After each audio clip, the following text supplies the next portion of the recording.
না না প্রীতম, এটা মোটেও ঠিক কথা নয়। ফটোগ্রাফিটাকেই তুই লাইফ টাইম প্রফেশন করতে চাস, সেটা তো ভালো কথা, কিন্তু তার জন্য তোকে ফটোগ্রাফি নিয়ে পড়াশুনো করতে হবে। এখন ফটোগ্রাফিতে যা কম্পিটিশান, তাতে টিকে থাকতে গেলে এইটুকু বিদ্যে যথেষ্ট নয়। সে কি আর আমি জানি না, কিন্তু কি করব বল, ফটোগ্রাফির কোর্স করতে গেলে তো প্রচুর টাকা লাগে। কি করে কোর্স করি বলতো? হ্যাঁ, তা অবশ্য ঠিক। হ্যাঁ, আর তাছাড়া আমি তো সবে কাজ শুরু করেছি। ভালো কাজ হলে আবার টাকা জমিয়ে কোর্স করে নেব। বিয়ের মাস তো পড়েই গেল। আমি বন্ধুবান্ধব সবাইকে বলে রেখেছি, ওয়েডিং ফটোগ্রাফির কাজ হলে আমাকে বলতে। তবে শুধু বিয়েবাড়ির ক্যামেরাম্যান হলে চলবে না, ওয়াইল্ড লাইফ নিয়েও ভাবতে হবে। আরে ভাববো দোস্ত, দাঁড়া আগে বিয়ে বাড়ি দিয়ে শুরুটা করি। আননোন নাম্বার, কে ফোন করছে? হ্যালো, আমি মাধবপুর থেকে নিতাই মণ্ডল বলছি। আমাকে অনিমেষ আপনার নাম্বারটা দিয়েছে। হ্যাঁ হ্যাঁ বলুন। সামনের রবিবার আমার মেয়ের বিয়ে। বিয়ের সুন্দর সুন্দর ছবি তুলে একটা অ্যালবাম বানিয়ে দিতে হবে আপনাকে। বিয়ে হঠাৎই ঠিক হয়েছে, না হলে আরো অনেক আগে জানাতাম। ওই দিন আপনি ফ্রি আছেন কিনা তা তো জানি না। হ্যাঁ হ্যাঁ ফ্রি আছি, কোনো অসুবিধা নেই। তাহলে ওই কথাই রইল। মাধবপুর ঘাটের কাছে বাঁশবন পেরোলেই নিতাই মণ্ডলের বাড়ি। চিনতে কোনো অসুবিধা হবে না। কি নতুন কেস মনে হচ্ছে?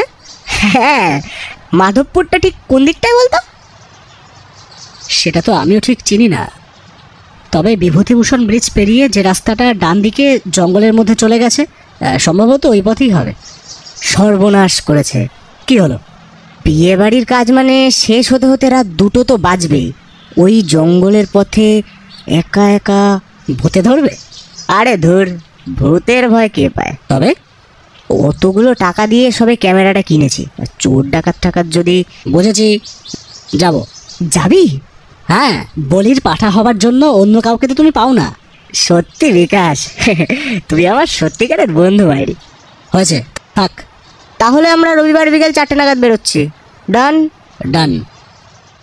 রবিবার বিকেলে তারা দুই বন্ধু বেরিয়ে পড়ল মাধবপুরের উদ্দেশ্যে। মাধবপুর শহরতলি থেকে অনেক দূরে।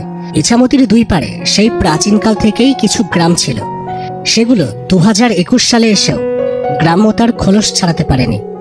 তাদের মধ্যেই একটি গ্রাম হলো মাধবপুর। দূরে যে জঙ্গলের রেখা দেখতে পাচ্ছ, তার ঠিক পেছনেই রয়েছে ইছামতি।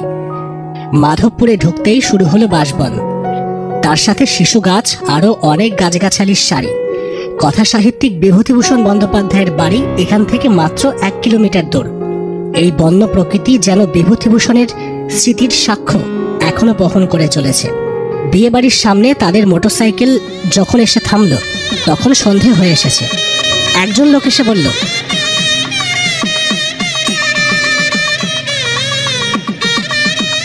তোমরা বুঝি ক্যামেরাম্যান? প্রীতম বলল, হ্যাঁ হ্যাঁ হ্যাঁ।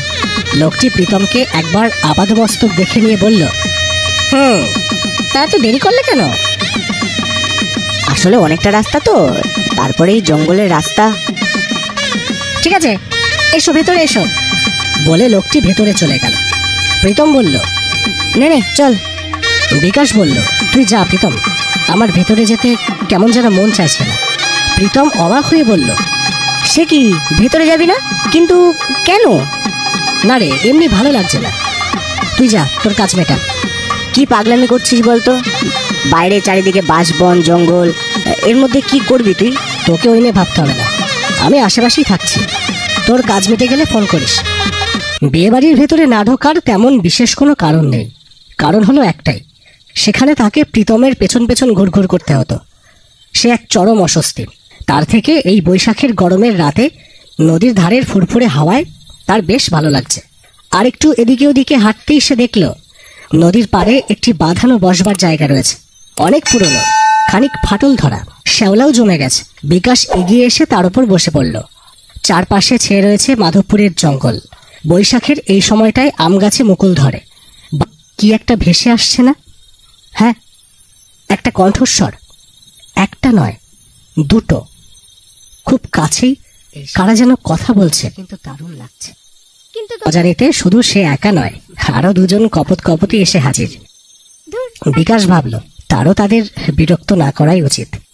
সে তার মতো চুপ করে বসে রইল। কিন্তু হঠাৎই তারা যে কথাবার্তা শুরু করলো, তাতে বিকাশের শির দাঁড়া দিয়ে ঠান্ডা স্রোত বইতে শুরু করলো।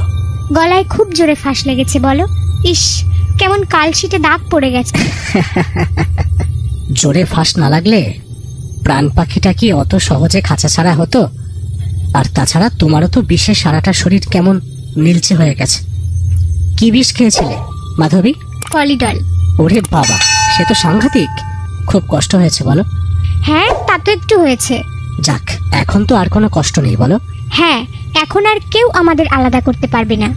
বিকাশ আর বসে থাকতে পারছে না। তার কি করা উচিত তাও সে বুঝতে পারছে না।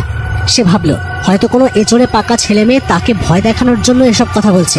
এই ভেবে একটু সাহস পেয়ে বিকাশ সেই কণ্ঠস্বর অনুসরণ করে এগিয়ে গেল। 2 পা এগোতে সে তাদের সামনে গিয়ে দাঁড়ালো। বিয়ের সাজে সুসজ্জিত এক যুবতী আর এক সুদর্শন যুবক।